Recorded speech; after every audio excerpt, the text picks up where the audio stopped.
26 বছর চোখের দেখা না দিলেও সাধারণের মতো তারকাদের মনে বসত করেছেন তিনি। তারই বিস্তারিত জানাবো আজকের এই ভিডিওতে। আজও তার নাম উঠলে আবেগে বাসে হৃদয়, আফসোস হয় ইস কেন পেলাম না তাকে। তিনি সালমান শাহ। এত স্বল্প ক্যারিয়ারে এত দীর্ঘ জনপ্রিয়তা আর কোনো শিল্পীর কপালে কি জুটেছে? হয়তো না। তাই তো না থেকেও সহকর্মীদের হৃদয়ে ভীষণ রকম আছেন এই নায়ক। 30 বছর পেরিয়ে গেল সালমান শাহকে নিয়ে এখনো চর্চা হয়। তার অভিনয় স্টাইল এখনো মুগ্ধ বর্তমান প্রজন্মের দর্শকরা। ক্যারিয়ারের সময়সীমা মাত্র 4 বছর, আর তাতেই হয়েছিলেন খ্যাতিমান। 90-এর শুরুতে দেশের সিনেমা অঙ্গনকে দেখিয়েছিলেন নতুন দিশা। সময়ের সঙ্গে সঙ্গে সালমান হয়ে উঠেছিলেন সবচেয়ে ব্যস্ত ও সর্বোচ্চ পারিশ্রমিক নেওয়া অভিনেতা।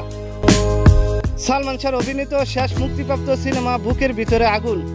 এই সিনেমাটিতে সালমান শাহর বিপরীতে অভিনয় করেছিলেন শাবনূর।